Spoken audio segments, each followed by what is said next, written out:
우리를 도우시는 하나님. God is our helper.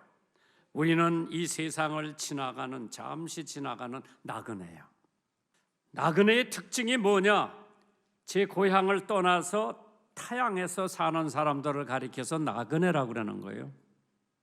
나그네는 일정한 처소도 없고 잠시 지나가는 사람들을 가리켜 나그네라고 그러죠. 고향이 아닌 타향에 사는 사람들을 나그네라고 그러는 거예요. 타향살이 몇 해 든고 손꼽아 헤어보니 벌써 80년이 지나갔어. 우리가 지금 살고 있는 이 세상은 우리의 본향이 아니라 우리는 나그네 생활을 하는 거죠. 그런데 어떤 사람은 우리가 여기서 1000년 만년 살 것으로서 꾸미고 가꾸고 난리 때리는데 잠시요. 비바람이 몰아치는 어떤 밤, 미국 필라델피아에서 한 노부부가 머물 곳을 찾고 있었습니다. 호텔에 가서 방을 구하려고 하니까 거기에서 일하는 직원이 선생님, 지금 우리 도시에는 세계의 커다란 대회가 일어나고 있기 때문에 방 하나도 없습니다. 비바람이 몰아치고 있는데 이렇게 점잖은 부부를 제가 어디로 보낼 수가 없어서 방은 없지만은 제가 자는 방이 하나 있습니다. 그 직원이 좀 누추하지만은 거기서 하룻밤 지내시려면 제가 방을 드리겠습니다. 자기 방으로 안내를 합니다. 그 다음날 아침 일어나서 방값을 지불하려고 그러니까 방값 안 내도 됩니다. 제 방이기 때문에 그냥 가세요. 그때 이 신사 부부가 떠나면서 당신은 미국에서 가장 훌륭한 호텔 주인이 될 만한 사람입니다. 언젠가 내가 당신에게 그런 호텔을 하나 지어 드리겠습니다. 그리고 떠났어. 그리고 2년 후 뉴욕행의 왕복 차비와 함께 자기를 찾아와 달라는 초청장이 날라옵니다. 언젠가 당신에게 그러한 호텔을 지어준다고 약속한 분이 바로 그 초청한 사람이었습니다. 그 편지를 받고 초청장과 안내장을 받고 그 직원은 그냥 웃어 넘겼습니다. 그러나 그의 성의를 생각해서 초청장을 들고 뉴욕으로 갑니다. 초청한 그 노인 신사는 그 젊은 사람을 안내를 하면서 거대한 뉴욕 도시 5번가에 34거리에 하늘을 치솟는 높은 호텔을 가리키면서 이것이 바로 내가 자네에게 운영해 보라고 지어준 호텔이라고 합니다. 벼락 맞은 듯이 그 젊은 안내인은 땅에 꼿꼿이 서서 움직일 줄을 몰랐습니다. 엄청난 일이 그의 운명에 일어났기 때문입니다. 그에게 은혜를 베푼 그 노신사가 바로 윌리엄 월더프 에스토라고 하는 사람입니다. 그 호텔은 그 당시로서는 가장 유명한 월더프 에스토리아 호텔이었습니다. 한 번의 따뜻한 친절이 그의 운명을 완전히 바꿔놨습니다. 히브리서 3장 1절 이하에 보면 형제 사랑하기를 계속하고 손님 접대하기를 잊지 말라. 이로써 부재 중에 천사를 대접한 이들이 있느니라. 마태복음 25장 35절에 내가 줄일 때에 너희가 먹을 것을 주었고 목마를 때 마시게 하였고 나그네 되었을 때 영접했다고 예수님께서 하신 말씀이죠. 우리가 지금은 나그네 되어도 화려한 천국에 머지않아 가리니 이 세상 있을 때 주 예수 위하여 우리가 힘써 일하세. 주에게 부탁하신 일 천사도 흠모하겠네. 화목해 하라신 구주의 말씀은 온 세상 널리 전하세. 성도는 누구나 막론하고 다 나그네예요. 그런 나그네가 이 세상에서 천년 만년 살 것 같이 꾸미고 가꾸고 또 꾸미고 가꾸는 것을 봤을 때에 성도들은 나그네의 삶에 철학이 있어야 됩니다. 그 철학이 뭔지 한번 들어보세요. 비평은 천천히 하고 감상은 빨리 해라. 의심은 천천히 하고 신뢰는 빨리 해라. 폭발은 천천히 하고 이해는 빨리 하라고 그랬습니다. 후회는 천천히 하고 용서는 빨리 하고 요구는 천천히 하고 주기는 빨리 하라고 그랬어요. 시비는 천천히 하고 화해는 빨리 하라고 그랬습니다. 숨기는 것은 천천히 하고 표현은 빨리 하라고 그랬습니다. 비바람이 몰아치고 차가운 눈보라가 몰아치더라도 주일에 교회 나오는 것은 성수하세요. 바쁠 때라고 교회 못 나오고 할 일 없을 때 교회 나오는 사람이 되지 말고 긍정적으로 생각하면서 살아가세요. 가장 어려운 일은 솔선수범하여 실천하는 일입니다. 즉 십자가를 지는 일입니다. 원수라도 사랑하는 철학, 나에게 잘하는 사람을 사랑하는 것은 어려운 일이 아니죠. 그것은 학벌 없고 무명의 존재라도 할 수 있는 일입니다. 미운 사람을 사랑하는 것은 예수님의 마음을 가진 사람입니다. 오늘 첫 번째 대지가 움직이는 구름이 있다고 그랬어요. 그 구름 아래 있다고 하는 것은 하나님께서 이스라엘 백성들을 보호해 주신다고 하는 증명이에요.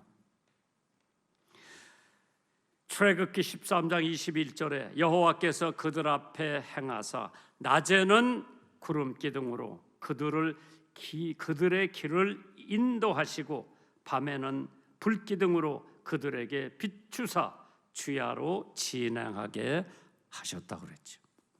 하나님이 이스라엘 백성들을 얼마나 보호하고 사랑하시는지 낮에는 구름 기둥, 밤에는 불 기둥으로 인도했다고 그랬어요. 그러면은 왜 낮에는 구름 기둥이 필요했나? 견딜 수 없는 태양열, 이스라엘 민족을 구름 기둥으로 보호해 주신 하나님. 동해물과 백두산이 마르고 닳도록 하나님이 보호하사 우리나라 만세요. 우리나라를 보호하는 것은 군인도 아니에요. 정치인들도 아니고 경제인들도 아니고 목사들도 아니고 우리나라를 보호해 주시는 분은 전지전능하신 여호와 하나님이 이 나라를 끝까지 보호해 주시는 줄 믿으시면 아멘 하시기 바랍니다. 땀이 비 오듯 흐르는 견디기 힘든 그 더위에 구름을 보내서 우리를 보호해 주시죠. 숨이 막힐 정도로 그 무더운 날씨에 하나님께서 구름으로 이스라엘 민족을 보호해 주시는 하나님이시죠.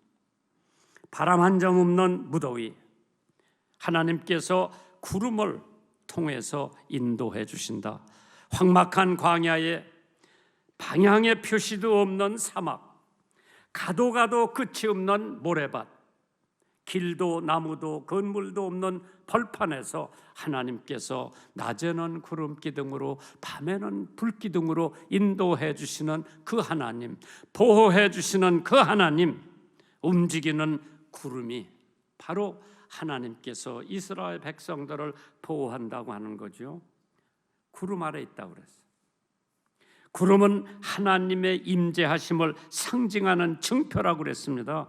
구름이 움직이면 이스라엘 민족이 움직이고 구름이 멈추면 자기네들도 멈추 없습니다. 참 신기한 현상입니다. 구름 아래 있었다고 그랬어요. 하나님 아래 그의 보호의 날개 아래 있었다고 하는 이스라엘 백성들, 하나님의 보호함을 받고 하나님의 인도함을 받았다고 했습니다. 출애굽기 14장 22절에 이스라엘 자손이 바다 가운데 육지로 행하고 물은 그들 좌우에 벽이 됐다고 그랬어요. 모세가 이스라엘을 데리고 출애굽을 했을 때, 애굽을 나왔을 때 뒤에서는 애굽 군대가 쫓아오고 앞에는 홍해 바다가 갈라서 있을 때 모세 가지고 있던 지팡이를 들고 하나님 앞에 호소를 합니다. 하나님께서 바람을 불게 하셔서 바다 한복판을 마른 길로 만드시고 그 옆에는 물로 벽을 만들었다고 그랬죠. 그 하나님이 오늘 한국 백성을 오미크론에서도 지켜 주실 것을 믿으세요. 사람들이 물어봅니다. 사람이 얼마나 사느냐고 물어보니까 대부분 80년, 70년, 90년, 100년 산다고 그래요. 그런데 하나님한테 물어봤어요. 하나님, 우리는 얼마나 삽니까? 그러니까 하나님 뭐라고 답변하시는 줄 알아요? 너는 꼭 한 번 산다고 그랬어. You live only once. 하나님께서 주신 시간은 100년인가 101년인가 하는 길이의 의미가 있는 것이 아니라 한 번 사는데 누구의 보호를 받으면서 사는가? 부모의 보호, 나라의 보호, 사장 보호. 그러나 하나님 밑에서 하나님의 사랑과 은혜로 보호를 받고 일생을 살아가는 것이 가장 중요한 것인 것을 믿으세요. 두 번째로 매일 만나를 먹었다고 그랬어요. 고린도전서 10장 3절입니다. 다 같은 신령한 음식을 먹었다고 그랬죠. 요한복음 6장 31절이요. 기록된 바 하늘에서 저에게 떡을 주어 먹게 하였다 함과 같이 우리 조상들은 광야에서 만나를 먹었다고 그랬어요. 요한복음 6장 48절에 내가 곧 생명의 떡이라고 그랬어요. 사람이 떡으로만 사는 것이 아니라 하나님 입에서 나오는 하나님의 말씀을 먹고 산다고 그랬죠. 만나는 그리스도와 같다고 했어요. 그래서 매일 먹어야 돼요. 매일 주님을 만나는 새로운 삶을 살아야 합니다. 어제 만나를 거둘 수도 있고 먹을 수도 있지만은 많이 거둔 사람이나 적게 거둔 사람이나 하루가 지나면은 끝이요. 그 다음 날 다시 거두어야 돼. 마찬가지요. 신앙생활도 어저께 받은 은혜 오늘 족하잖아. 오늘 다시 받아야 돼. 지난 주일날 받은 은혜 가지고 이번 주간 못 살아요. 오늘 받고 이번 주간 살아요. 그러니까 매일 새롭게 주님과 만나는 시간을 가져야 된다고 하는 거죠. 그렇기 때문에 만나는 하나님의 선물이라고 그랬어. 그리스도를 우리에게 주신 것도 하나님의 선물이에요. 하나님이 세상을 이처럼 사랑하사 독생자를 선물로 주셨다고 그랬어요. 선물은 그냥 받는 거예요.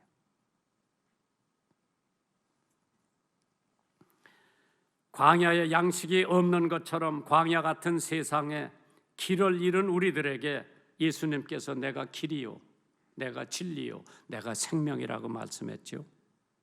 그 만나는 모든 사람에게 필요한 음식입니다. 다 같은 신령한 음식을 먹었다고 그랬죠. 만나는 모든 사람들에게 절대적으로 필요했습니다.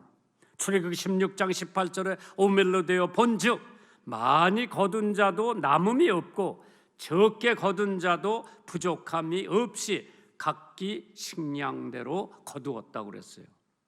그 광야에는 식당도 없고 빵집도 없고 갈비집도 없고 칼국수집도 없어요.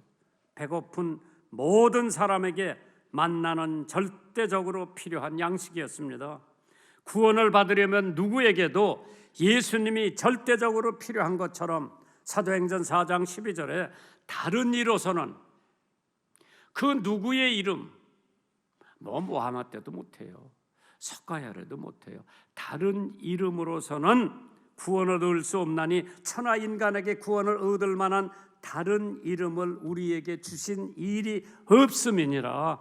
그 이름, 구원 받을 수 있는 이름, 오직 예수 그리스도의 이름뿐이에요. 요한복음 14장 6절에 예수께서 가라사대 내가 곧 길이요 진리요 생명이니 나로 예수로 말미암지 않고는 하나님 아버지께로 올 자가 없다고 그랬어요. 모든 사람에게 만족을 줄 수가 있었던 겁니다. 배고픈 사람이 배부르면 만족합니다. 이 세상에는 만족이 없지요. 부자도, 권력을 잡은 사람도, 명예와 인기를 가진 사람도, 자식 있는 사람 없는 사람 다 만족이 없습니다. 그러나 예수님은 누구에게도 만족을 주실 수 있는 분은 예수요. 그럼 만족 가진 사람이 누굽니까? 삶의 뜻과 방향을 바로 잡은 사람이 만족한 사람이라고 그러죠. 자기 인생을 헛되게 걸어왔다는 절망감이나 실망을 자주 느끼지 않는 사람이 만족한 사람이라고 그러죠. 몇 개의 장기 계획을 세우고 그것을 성취한 사람이 만족한 사람이죠. 누군가 무척 사랑하고 있는 사람이 만족한 사람이죠. 사랑의 대상이 있는 사람이 만족한 사람. 친구를 가진 사람이 복받은 사람이에요.